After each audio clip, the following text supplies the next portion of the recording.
Good morning, good afternoon, good evening, wherever you are in the world. We are back with another Neurodiversity Stories. We do these every single Friday at 11 o'clock, and it's amazing for all your continued support. Guys, we have had some phenomenal guests onto our shows, and today, with no exception, we have another incredible guest. We have Loly, and she is going to be telling us all about her incredible experiences with neurodiversity and dyslexia, and her story and the role that she's played in this. It's been absolutely incredible. I could talk to this lady all day. So I'm gonna tell you all about Liz shortly. So why are we here? So my name's Darren Clark, and I'm a global neurodiversity consultant. So I work with organizations across the globe, making it more neurodiverse through training and speaking. So guys, we do this every single day. If you would like to share your story on Neurodiversity Stories, then please do get in touch. So without further ado, I will introduce my guest, Liz Loly. So she's a communications and education consultant. And as a trainee PE teacher, Liz became interested in dyspraxia and chose to do an assignment about it. What is the effects of it and how to help a child overcome some of the challenges? Then in her first teaching job, she taught a dyslexic boy who thought was so inspiring and positive in the way that he coped with his difficulties. However, on the first parents' evening, when Liz said this to the parents, they explained that he regularly cried because he thought he was stupid. This developed a passion for ensuring that people with dyslexia and other neurodiversities knew their strengths rather than being held back by challenges. Liz then went on to have her own delightfully dyslexic son who amazes her and inspires her all the time with his different ways of thinking and empathy. So guys, I'm going to bring on Liz, and it's going to be an incredible talk. If you, like I said, if you've got any questions for Liz throughout this episode, please pop them in the chat. Also, let us know where you're tuning in from, and it would be great for you to connect. So without further ado, I welcome Liz.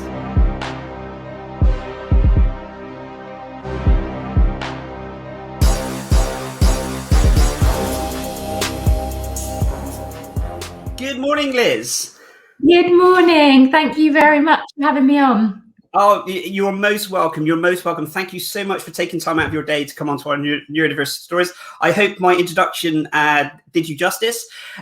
It's incredible. Like I said, what to live up to now. No, not at all. Not at all. So Liz, I've given you, some people a little bit of an introduction about yourself. If you would like to just explain a little bit more about yourself and how dyslexia and neurodiversity is associated with yourself, that'd be amazing. Yeah. Well, I suppose firstly, if I talk about my actual job title, because people say, well, what is that? Where does that come from? Kind of something I've made up. So all my life I've been involved with children, with teaching, and then through the London 2012 bid for the Olympic Games, I got involved in communications and PR. So I've got this communications and education, all these two different hats. Yep. And continually through the years, especially when my kids were little, I did part-time this, part-time that, squeeze different things together. And I sort of went between the two, partly because it worked for my children, partly because I have a bit of a crazy mind that needs to have lots going on. I can relate to that. And then about 2.5 years ago, it's like, actually, why don't I just combine the two all the time? So a lot of my communication work and my education work, actually, a lot of it revolves around dyslexia and neurodiversity. But then I do some things that are purely comms and not dyslexia related very occasionally. And I currently still teach. So I originally was a primary school teacher. Okay. Somehow I'm currently teaching in a secondary school. Much to my poor children's delight, because it's their secondary school. It was one of these things again where it tied in with where I was going freelance, wanted a little bit of security, although I like that risk element. It's nice to have some security. The school my children were at needed a part-time PE teacher for maternity cover. And then after the first year, I'd said I can't do it beyond a year because I've got loads of other work going on. It's been great how busy I've been with all the consultancy work. Yeah. And then as soon as we went into lockdown a year ago, I messaged my head of department and said, if there's anything next year, I'll do it, whatever, because I just miss the students so much already. I hate not working with kids and students. Yeah. Just amazing. They're what makes me buzz. So I've carried on for another year. Having said that, I have absolutely definitely said I'm stopping this summer because I'm taking on a part-time master's in psychology to help with all my different areas. That's incredible. So I will still, I'm sure I'll still find a way to get into schools and to do some work with schools, but I won't officially be teaching after the summer. Yeah. Oh, so the master's in psychology, do you say? Yeah, that's incredible. That psychology has always been something that I've been incredibly fascinated by. Is that something that's always been a passion of yours, or is it something that you've? I did it at A level, and yeah, I was always interested. When it came into my university degree, I straight away did a teaching degree. As I said, primary, and PE specialism. So a lot of psychology came into the sports side of it and the education side, and I've always loved that. And I just think my big passions now are around dyslexia and neurodiversity and the effect it can have on people negatively and positively, and mental health. So the idea of being able to get more in-depth knowledge about psychology it just fits so well. Absolutely. And so your story, the story that I mentioned at the start around dyslexia, that was something that you kind of you experienced firsthand with the student that you were working. Prior to that, was there any kind of dyslexia awareness around that, or was that how? Because I know you've done a lot of work around education. Your background's massively into the education side of it. But obviously that story is very heartwarming, and was that your first experience with that, or was? It was the first experience I was aware of. Looking back, I mean, I'd coached gymnasts from the age of 14. I was running kids clubs in the evenings. I was helping with Sunday school. So I've always loved working with younger kids. And looking back, a lot of them would have been neurodiverse, and they were probably the ones that I particularly thought, oh, what's going on here? I need to help this child. There's something going on. But I wasn't aware of it until that first teaching job where I had this lovely little boy, Charlie, and he was so able, so bright and switched on. And he was good at sport. He had all sorts of things going for him. And the school I worked with were very good, actually, around dyslexia, and had a specialist come in who she actually worked with a lot of MPs who are dyslexic, interestingly, and her backstory was really interesting. Okay. And I just thought, this boy is just so inspirational. He's amazing. So I was there all young and fresh-faced at 22, my first parents' evening, and saw his parents and said, oh, I just think he's amazing because he doesn't let his dyslexia hold him back at all. He's still so confident. And they both went quiet and looked at each other. And I thought, oh no, what have I said? Like, do they not know? What have I done? And I said, well, he cries most evenings because he thinks he's stupid. And I almost did sit there and cry myself because I couldn't get across to them enough how he definitely wasn't stupid. I understood that, things were frustrating for him. And because he couldn't do things in the same way as everyone else, and within the education system, we aren't always great at flexibility. We tend to be, well, you've got to, this tick box, that tick box.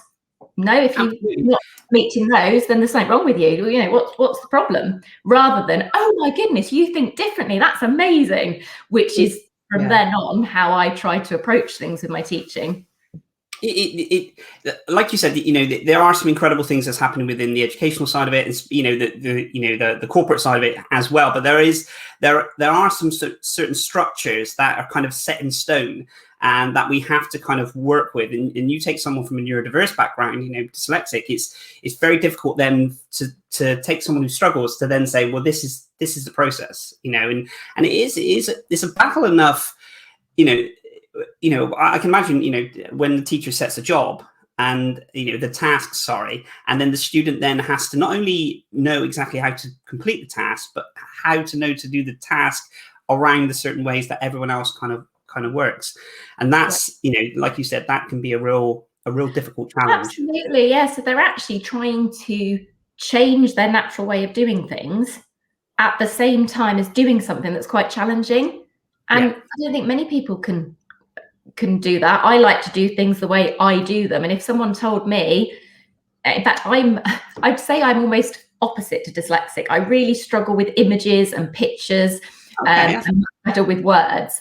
So if someone said, right, you've got to do this piece of work and it's all got to be in drawing. In fact, I had that experience at secondary school. I remember crying in my first year of secondary school in an RE lesson. And I think this is where some of my empathy and passion to help other children has come from. Although I've never had dyslexia, I haven't had those difficulties. I was quite a sensitive child. And my RE teacher was intent on every week, the homework was drawing a picture of a Bible story. I can't draw. I've never been able to draw. It's not me at all. And it really gives me a fear factor, which I now can relate to how dyslexic children often feel about writing, or someone with dyscalculia feels about maths, which I don't get at all. I love those things, but tell me to do some art and I am petrified. And so the teacher made me cry because she said, you haven't tried. You haven't tried with this drawing, this homework. I've tried so hard. I really did. I hated failing. So there was no way I wouldn't not try. And I think that's helped me a lot with the whole, I can see that panic on children's face, and it's not that they're not trying or they don't want to. There's a block going on, and there's all the anxiety associated. Absolutely, and that to try and demonstrate that feeling. I mean, we all get it, whether you're neurodiverse or not. There is that kind of gut feeling of, you know, when you're asked to do something and it's out of it, not necessarily out of your comfort zone, but it really does make you feel like I physically can't do this. And one of the demonstrations which I did, which was in one of the talks that I've done, and again, it's so when the audience are there, and again, only people that would like to participate in this can obviously participate. So I don't really want to make people uncomfortable, because again, even in the audience and when you're doing a talk, you don't know if those people are neurodiverse in any way, shape or form. So I stipulate that and make sure. Then hand obviously a piece of paper out, and the first writing of the words are, plain English, easy to read English. And then the words start getting mixed up, and it gets harder and harder and harder as you start going down. And it's interesting to see at the start, people grab it with confidence and they're going to, obviously doing the talk. And then it gets slower and slower and more confused. And you can just see they're, you're not taking joy from their confidence that's going down, but you can see almost them falling into the chair, and they're really kind of struggling to see. And some of them can't even get to the last sentence. And then you reveal that that's how a dyslexic student may start every single lesson within their educational system. I've done exactly the same kind of thing when training TAs and teachers in school, because I just think it's the most powerful thing. And yes, it's not nice to go through that yourself, of feeling panic, the frustration, and some people the anger. And I'm like, well, look, and you wonder why that child misbehaves in your class, and you think it's because they're naughty. No, they're frustrated, they're anxious, they don't know what to do. They're asking for help, and it's so powerful. I only, thought about this recently, I'm incredibly fortunate. I work for myself, so I can kind of work, 6 o'clock in the morning or 12 o'clock at night. I kind of work, and obviously I do work in between that, but there's, I can kind of pick, within reason, I can pick and choose what hours I work when I'm at my strengths. But then if you take the educational system, where you then have between the hours of 9 and 3, yes, there's, there's lunch times and breaks and stuff. It seems very pressured that there's a certain amount of time that you need to adhere to stuff, but you also need to be in the right zone to be able to do something. It's like asking someone, I guess, in marketing or something, when, come into the office, 9 o'clock, right, sit at your computer, be creative. It's I guess those added pressures of those times for a student could be really tricky. Absolutely. And again, it's something that I'm similar to you in that most of my work is for myself, and I work at all sorts of strange time, much more alive late at night. Occasionally I have inspiration in the middle of the night, so I will start writing then, or I will start working on a campaign. I will do it when it suits me. And then you think, we expect a child to be creative when we tell them to. Okay, now write a story. What can you tell me about this? And yes, I'd say I'm a sort of strict but fair teacher. And I do think there's a certain level of you've got to do what you're told to an extent, because life is like that. Yeah. But there's got to be allowances, and there's got to be an understanding, I think, that, yeah, we can't all perform at our best all the time. Liz, do you think that it, because I tend to work, there's two extremes for me. I tend to do short bursts, so I'll do 20 minutes, or I'll hyper focus where I could just be working for hours and forget to eat and drink, you know, and I don't know if that's my ADHD or my dyslexia, and I could just literally, it's almost like nothing else around me exists, you know, in that sense. So I can miss appointments sometimes, and, you know, those elements. Do you think in the educational side of it, you know, short spurt, because we, you know, standard is kind of an hour, you know, an hour's lesson. Yeah. Do you think it, again, just an opinion, do you think it would be better if you had short bursts for, you know, definitely for a neurodiversity child, or do you think that would help? I'm just speaking from my own personal experience. Yeah, my feeling with the majority of best teaching practices, or actually most of life I'd probably apply this to, is there's no one size fits all approach. But for things like education, we've got to have some structure, but it's variety. And I think for me, I know as a teacher, it'd be very difficult if every lesson was very short, because you couldn't always get into what you wanted to get. You'd just be getting to the point, having introduced it and enthused the children, and then it'd be like, okay, end of that now. And you'd never quite get to the point you want to. But for me, and one of the things, I run a weekly webinar about touch, type, read and spell. And one of the things I always point out on there is we're very insistent that you shouldn't have the child doing the touch typing program for too long at a time, or an adult even, because you start making mistakes, you lose confidence, you lose motivation. And my big thing, and it's always been this in the classroom as well, is to have a brain break. And when I taught in primary schools, I would regularly get every child in the class to stand up, step back from their desk, and do something silly and physical. The one I often use an example in the webinar is for younger children, get them to act out and sing head, shoulders, knees and toes. It just gives them that refresh. It stops them from stressing about whatever they were stressing or over focusing, gives their body some relaxation. So if the tension's starting to go there, that all drops. They sit back down, and honestly, you can see like a different group of children in front of you. Absolutely. I think back to, you know, my kind of corporate days when I was in, you know, board meetings, manager meetings, whatever they talk of. And we used to have one every, this is before I found out my dyslexia and ADHD. We used to have one every single Monday. And I knew from 12:30 till 3:30, we would be sat. I mean, it's incredible. We'd be sat in a room with no windows, and we would just basically be going around to each department manager, senior manager, and relaying business plans. You know, and what you know, sales were, waste, shrink, and all these different things. And I just remember being absolutely exhausted, and you know, I would have, you know, it would have been amazing to have that element of probably not working that long, but those kind of breaks bringing into the, you know, the office space, I guess, you know, of not we're gonna get everyone in the office doing hands, or don't know, maybe we no harm at all. I think it's a revelation. Honestly, I'll start a campaign. It's so beneficial. And actually thinking about it, the amount of times as a teacher, we get told for a specific child as part of their individual learning plan or behaviour plan that if you can find an opportunity for them to walk around the class, maybe get them to give out worksheets, that's all a bit more tricky at the moment in COVID times, but get them to move around because then it keeps their focus. It's like, actually, that will help the majority of children, and definitely most neurodiverse children. It would really help them find an opportunity for them. And instead of waiting for them to just think, I can't sit anymore, and they leave their seat and they get into trouble, give them the opportunity to succeed rather than fail. So give them an opportunity. Oh, could you just pop over and get that for me? Oh, could you just go and give a message next door? Whatever it might be is so beneficial. And the impact it will have on their mental health and their learning is just huge for such a tiny little thing.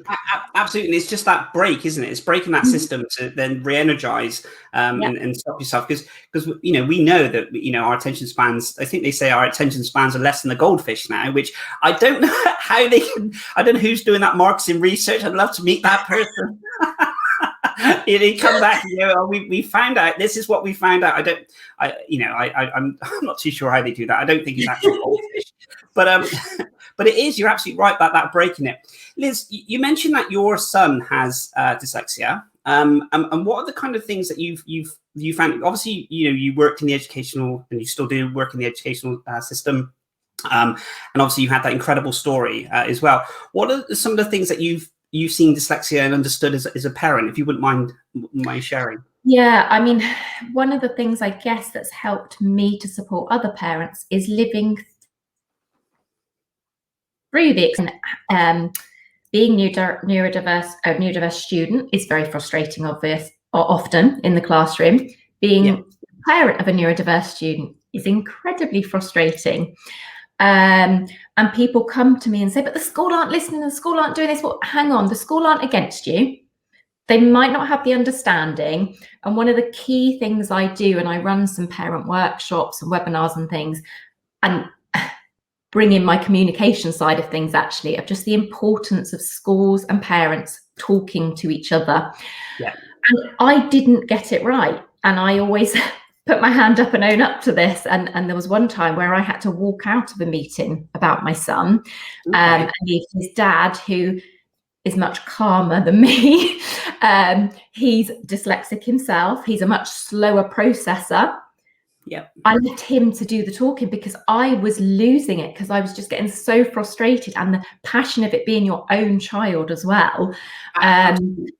So yeah, it was the point for me. And going back to the question about dyslexia and things, my experience previously, until I learnt more, I didn't realise that my brother and my mum are most probably dyslexic, and they both agree as well. And my brother's in education. But interestingly, they don't have the slow processing speed at all. So it's that importance again of remembering, with every type of neurodiversity, no one's the same, and there's all these different things. So we had dyslexia in the family. It's on the other side of the family for my son as well.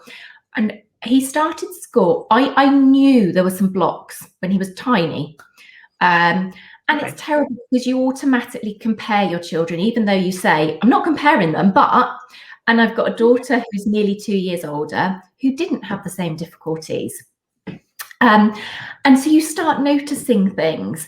And then he started school, and actually his reception year, he came out at the end of reception year with incredible assessments for his baseline assessments, because most of that was practical and oral. It wasn't writing things down, and there wasn't too much emphasis on reading.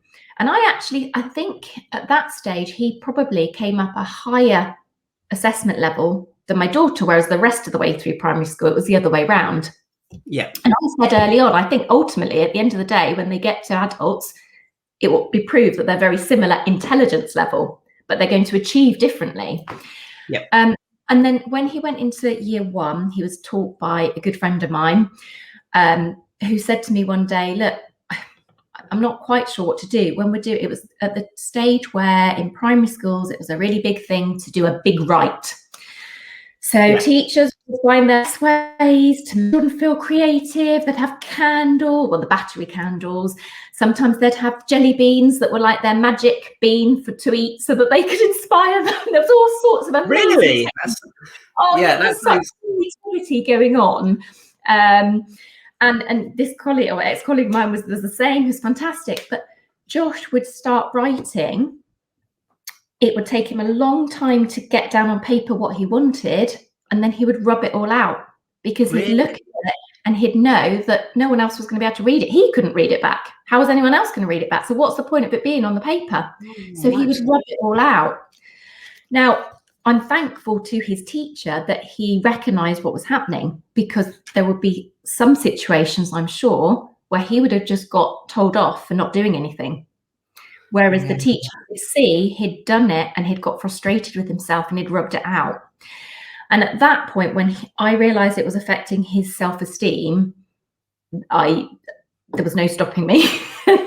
I needed to do something. I couldn't let it affect his self-esteem. He then went on in the following year. He's always been very good at maths, and that's been his sort of real strength. And actually relating anything to numbers for him really helps. So if he's got to remember things, if you can relate it to numbers, it's fine.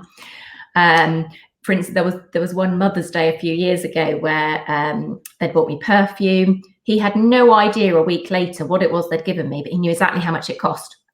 Really? Because it was a number. That meant something. That number, that fine detail. Yeah. So he was there with it. And as he moved through school, it was really difficult for his teachers and for him, because most children his ability at maths were good readers by then. So they could be sent off on their own in a group, do word problems, do higher level maths, and just get on with it. He couldn't, because he couldn't read the question to start with. And so he was brought down a maths group and working with children who weren't as able as him. That's the thing, isn't it? That's the initial. So the initial start of the task is unable to even go through the process, because the initial question is something that they're unable to. Yeah, and that was an awful experience. And at the time, I had to really juggle in my head the whole look. I understand how difficult it is for the teacher, who's a very experienced, very good teacher. Yeah, absolutely. But also at this point, I've got my mum head on. And I'm not having my son knocked or miss out on his maths learning, which he loved doing, because he can't read the questions. But it is a genuine problem, because what do you do in a class? You can't sit with every child and read to them the questions. So you do think, oh, those ones, they can just get on with it. They can do it. And then when you've got someone who's very good at maths but can't read well, I think you hit the nail on the head on that one, Liz. It's incredibly difficult, with one student in that sense. But and this is why my hat goes off to anyone in the educational and the teaching sector, because it is so difficult, because, like you said, every single child is different. Every single person with dyslexia is different. My dyslexia is different from this person. So to then put all that together into a classroom, to then have, this is the topic that we're covering, this is the work that you need to do, and then suddenly you have all that neurodiverse, and then people who are not neurodiverse. It's like a whole kind of mixing pot, isn't it? Which is incredibly, really, really difficult to fine tune and help those elements. And I think that was I found it incredibly difficult to teach full time, because I constantly had all these battles in my head of how I could help every single child in the class. And that's really hard when you've got 30 different needs going on, and I couldn't block off from that when I got home, because I was always thinking, oh, well, that child could do that, and that would benefit them. And realistically, I'm not sure any teacher could maintain that long term. And there's another reason why it suits me doing part-time teaching, part-time something else. But if you've got that sense of I've got to be able to help every child, then it's hard to switch off from that, and you feel like you're failing if you're not. It's really tough for teachers and for parents and for the students. And I think that my key thing that I wish I could get across to all parents and teachers is understand the frustration the other person is feeling. Nobody doesn't want to help a child. No, absolutely. Yeah. There are different types of people, there are different types of teachers, but I genuinely don't believe there's a teacher out there who doesn't want to help the children they're teaching. So it's just understanding each other and listening to each other's expertise, because as a parent, you know certain things about your child, but you don't know what they're like in the classroom. So don't assume they're this little angel. There's a lot of distractions, isn't there? I probably there's it's a different environment, and there are a lot of distractions in that element. Liz, I'd love to talk to you about the exam styles that we have, if you wouldn't mind. Now, from my own personal experience, I wasn't able to be put through any exams, and that was for my undiagnosed dyslexia, but I do, I'm a massive advocate for the educational system. But it's really interesting to get your kind of views on this. So if you won't mind, so how do you feel about, the current exam styles? And do you think that they help neurodiverse individuals to demonstrate their full potential? What's your views on that? Yeah, it's something that I, again, feel quite passionately about, quite strongly, and I'm sort of always working away at, and sort of looking at ways that I can help to change things, really, and I can learn more, because I think over the last 5 years, more maybe now, we've gone backwards in some ways in the way we're examining children, and it's very much reliant on memory. Whereas in the real world, thankfully, because my memory isn't great, we don't have to remember a lot at all. We Google it or we look at it up somewhere else. There's all sorts of sources of information just there for us. We don't have to memorize hardly anything. The important thing for me is being able to find reliable sources of information, because there is that problem nowadays that people will be like, oh, well, so you didn't know, da, da, da, da, da. No, I didn't know that. Are you sure that's accurate? And it's that kind of check your sources and then manipulate and interpret that information for whatever you need it for. And I mean, the amount of times in my, various parts of my job, the teaching and the comms side, that I'm asked to do something that is the first time I've ever done it. And I could just sit there and think, oh my goodness, I can't do it. Or I could just have a go and make it up. Or what I normally do is I get onto forums, I get onto the internet, I will find out. I'm like, yeah, I can do it. And to me, that ability to find things out and then do it is so much more important than memorizing facts. And a lot of our education has become about, certainly when my son first went to secondary school, and he started at a different school to where he is now, it was all about facts, and they were given a book for every subject, a booklet for every subject, all these facts they had to learn, and they were very dry. And, and he was meant to write them out every night, these facts, over and over. And I just thought, no, why? In the real world. So take it from the actual textbook, write out on your own paper, and then that acts as, if because you've written it down, it will acts as a memory, and then you then take that information and then you're able to answer the test questions. The idea was they were key facts that you were going to build on throughout school, so that when you got to GCSE, you'd take your exam, you'd have all those facts ready and you could build on.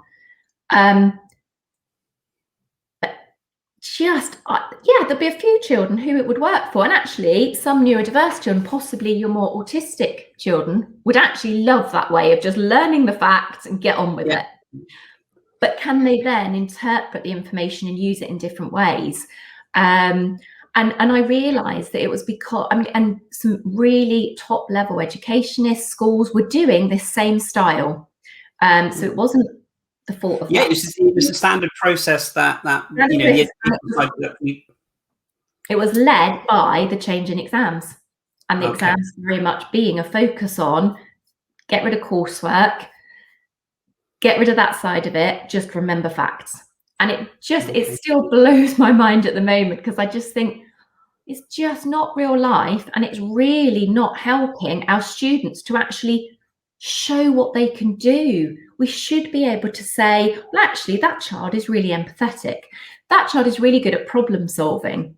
That child, rather than, well, they didn't know what year the Battle of Hastings was, or whatever it might be. You can look that up and find it.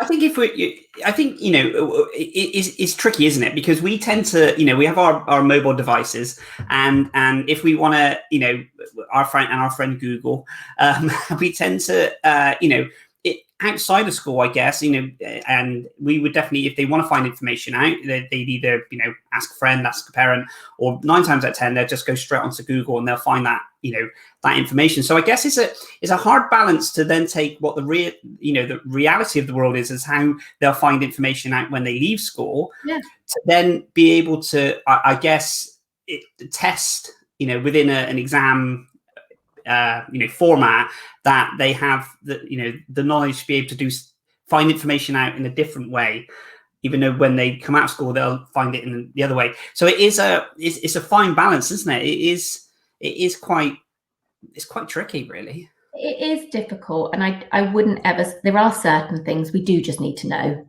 and I'd never say, you know, you shouldn't learn any facts. There are certain things that it's much easier if you've got those basics. But I just think if our exam situation was a little bit more flexible, or actually just modernised, it would help. And another thing with that is that having worked within education, within dyslexia, I worked for the British Dyslexia Association for a couple of years and was involved in policy stuff and talking about schools and what was happening. And I have literally only in the last 6 months realised that children who get access arrangements to use a laptop or a keyboard for exams don't get an electronic copy of the exam paper. I just assumed if you get that, then the paper is there in front of you on the computer. And it was through talking to my son, who's never been too keen to use, he's got brilliant keyboarding skills, he touch types, but he's never been keen to do his end of year or end of unit tests on his Chromebook at school, which they all have a Chromebook, which is brilliant. And I was talking to him and I thought, is it because he doesn't want to be different? Is it this? And he went, well, no, but you know, it's difficult because you've got to look at the paper and then you've got to answer the questions and then you've got to work out where you are. A lot of tasks. Yeah, and his Senko is a new Senko this year and absolutely brilliant. And I messaged him and went, sorry, look, this is a bit more of a parent thing than a teacher thing, but you know, the lines are blurred. Why don't we give them the paper on the computer? And he came back and said, well, because that's not what they get at GCSE and A-level. And I was gobsmacked that I didn't realise that. And that, but why? And the thought that I think myself, if I had to go between it being written on a hard copy paper and then me writing out my answers, so having to show which question I'm on. Now, I think I'd get confused and I'd end up missing things. Plus, on a paper, sometimes you choose to do the things you find easier first and then come back to it. Yeah. Now, okay, you could do that on the computer and you could sort of add in extra bits, but I think you're going to get in such a jumble. So that's a big thing of mine as well at the moment, trying to look into that, making that a more friendly process. Do you think they will? I mean, what, you know, obviously I know, you know, things like that have to go through the board and there, you know, there's so many huge decisions to be made for those to happen. But can you see within the, you know, the work that you used to do with, you know, the British Dyslexia Association, the work that you know, the important work that you do now in the education, can you see things changing, say, in the next 5 years? I know it's quite I mean, we hope, but do you think that it's easy enough to change, or is it so stuck in establishment that? I'm really hopeful that it's one positive that will come out of the pandemic, because obviously we haven't been able to do exams in the same way last year and again this year, and I mean that's caused all sorts of stress to teachers, students, and everything else. But I'm hoping it's going to be a real good time to reflect on, okay, what does work, what doesn't work, what have we done now that works well? And we're in a situation at the moment where I've got a daughter in year 11, so she's very much sort of waiting to hear exactly what's happening. And then I've got colleagues who are teaching GCSE and A-level and waiting to hear what's happening. And it's, you know, 1 minute it might be mini assessments, it might not be, and then the students might see them, they might not. But actually, however frustrating it is and however much it's making people anxious at the moment, I love that everything's having to be looked at and new things considered. Yeah, absolutely. I think you're absolutely right. I mean, there's so many elements, you know, not just in the educational and the corporate side of it, where we're looking to now facilitate work from home and all these things. It does seem, you know, this horrific situation that's kind of happened. It has evaluated and made you know, people kind of stuff.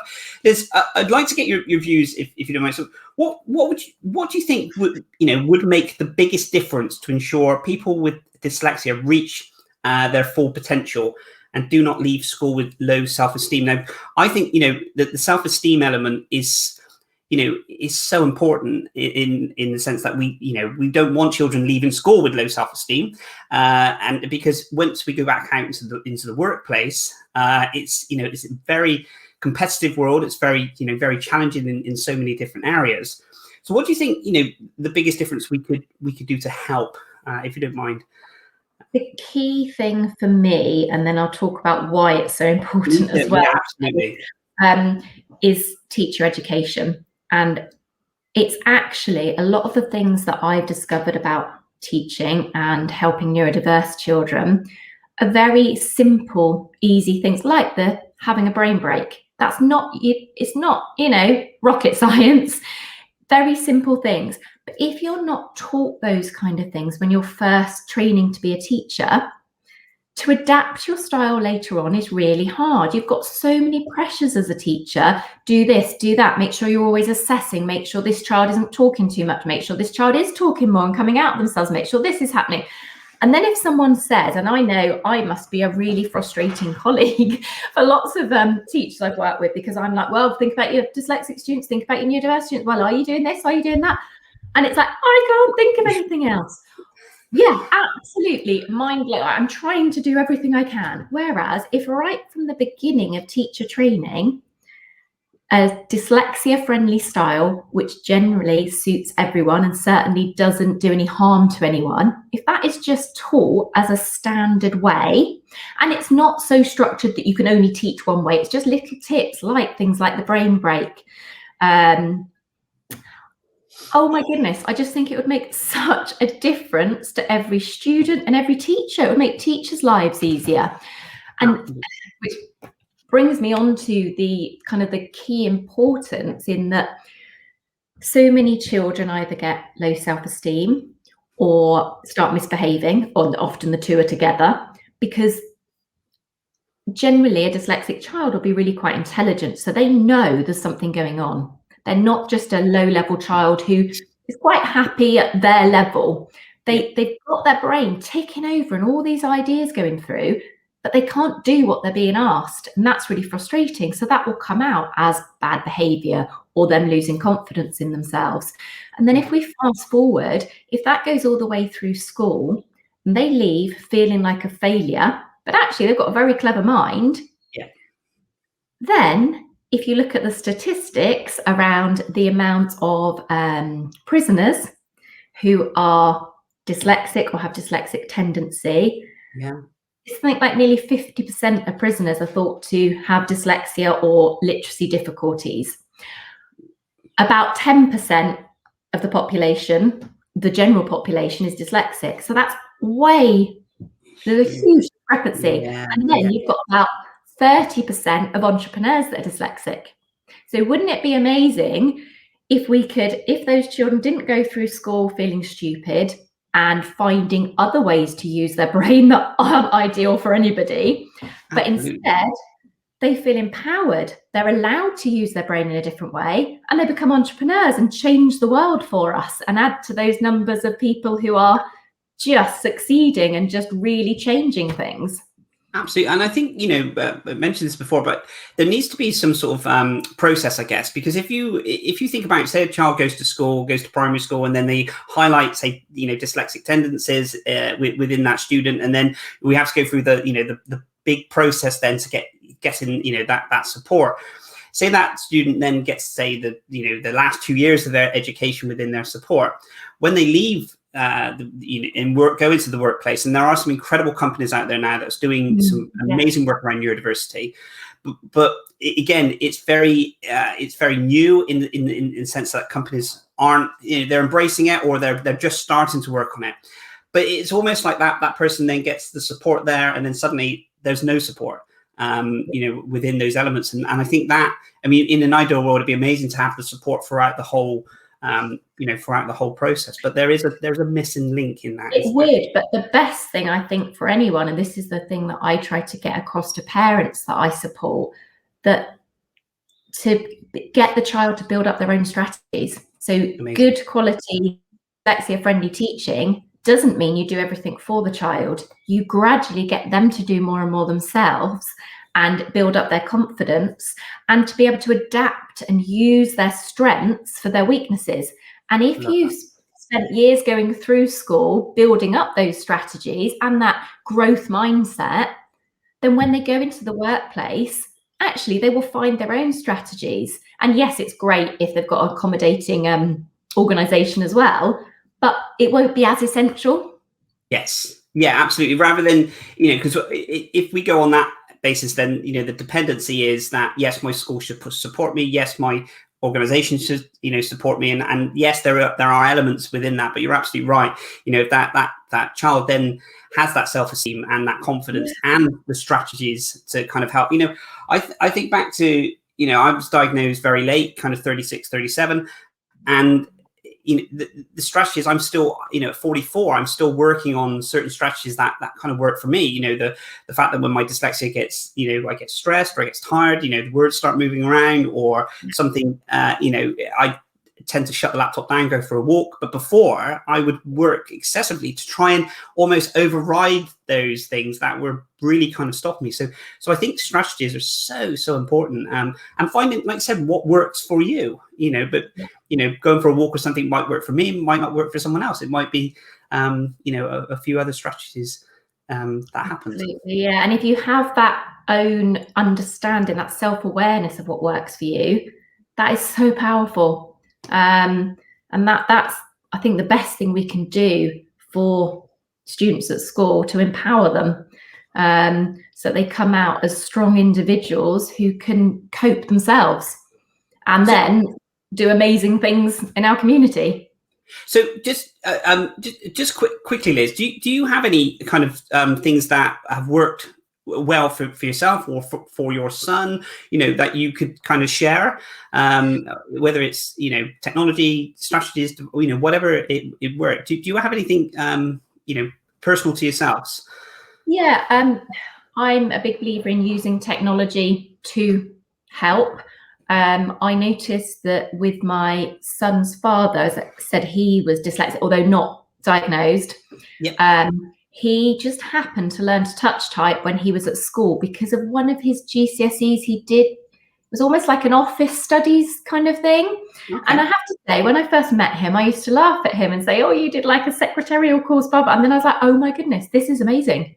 It's so useful. And because of his dyslexia, to be able to type without having to think about what he was doing meant he could think about the words. Whereas otherwise, if you're asking a dyslexic person to write, they're thinking about how to write often, as well as what to write. Whereas for me, it's completely automatic. And for a lot of dyslexic people, it becomes automatic. I'm not saying that everyone who's dyslexic has to think about how to write, but especially early on, you are thinking about how to write. So how do you then think about what to write?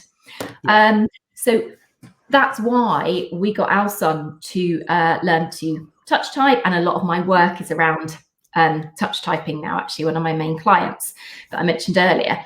The other thing that I always say to parents, again, you need to work out what your child's strengths are, because it won't work for everyone. Some children who are dyslexic also struggle with numbers, whereas for my son, numbers are his happy place.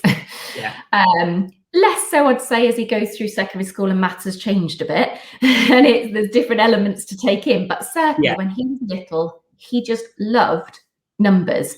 And actually, it was a treat for him and his sister to be given maths questions. Like, finish your tea and then I'll give you a maths question. Really? And bonkers. And I remember my older sister laughing at me, saying, like, what is going on? But he was empowered.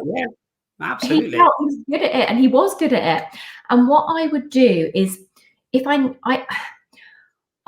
not a sort of typical mum parent who will do everything for my children. I'm so busy and doing lots of other things. I want them to do things for themselves, but I appreciate you can't just get them to do it.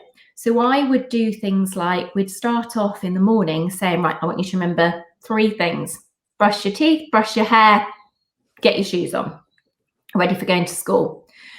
And we'd repeat that every day. So it's those 3 things. What are those 3 things? I'd say them. Then after a while, he'd say them back to me. Then it got to a stage where I could say, right, you've got 3 things to do.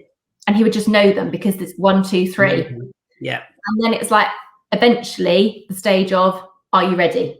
And that was an automatic process then of 1, 2, 3, I've done all, done it. I use that for so much to pass that independence over so that they become independent rather than you telling them. And a lot of really lovely parents don't help their children because they're too kind to them. So they're like, oh, don't worry, I'll do it. It's natural instinct, isn't it? You know, you want to kind of protect and you want to help. And, and it can be tricky to do it yourself sometimes, but it's not supporting the child in the long run. So using that, so for example, for him, because it's numbers that he relates to, lots of things we related to numbers. Images can be really useful. So for someone who's dyslexic, instead of saying to them, right, start writing a story, jot down your keywords, just draw a picture. Now, obviously for me, that would be a big panic and no, I can't do that. I'd much rather words. But for someone who doesn't like words so much and has got all these amazing images, it's incredible the impact that they can have of them drawing things down, and then they can start writing. And those, you know, like I said, there's a whole host of different things, and it's understanding how to kind of help and understand, opening those communication, pathways within, the educational side of it, but also with your student as well. Liz, it's been absolutely incredible talking with yourself. And like I said, I could talk for hours about so many. We haven't even scratched the surface on lots of different topics that we were going to talk about. We haven't, no. Time just flies. Yeah, Liz, if people wanted to kind of get in contact with you, and again, I'll put all the the links and bits and pieces on this anyway, but if people wanted to connect with you, how would they do that? Best to do it through LinkedIn or through Twitter. On Twitter, I am at Lizzie Loly. I'm not quite sure how there was another Liz Loly already in existence, because there aren't many of us Lollies around, but I'm at Lizzie Loly. Just talking about those links as well, I'd just like to mention one of the links that I've asked you to put on is a short animation that the British Dyslexia Association created called See Dyslexia Differently. Please we will. What age you are, share it with people, share it with children, share it with adults. It's really beneficial and empowering. We'll post that onto the links, and then we'll do a separate post as well, maybe on the YouTube and for those elements for people to see. But absolutely, Liz, it's been absolutely incredible. Thank you so much indeed for your time. If anyone else has any other questions, then please pop them in the chat, and we'll get back to you on that one. But apart from that, we will see you. I'll see you again very soon, Liz, and thank you so much indeed for your time. Take care, Liz. Thank you for everything you're doing. Thank you. Thank you, Liz. Take care. So guys, that was Liz Loly. Thank you so much for taking part in our neurodiversity stories, Liz. It's incredible to talk to you. And like I said, we've got so many different topics that we could have continued to discuss throughout the rest of the day. Thank you as always for everyone that takes part and watches these lives, listens on the podcast, and watches again on our YouTube channel. We will be back next Friday at 11 o'clock. If you would love to join us, that would be absolutely fantastic. And if you would love to share your neurodiversity story with us, then please do get in touch. Take care, guys, and I'll see you next Friday. Cheers. Bye-bye.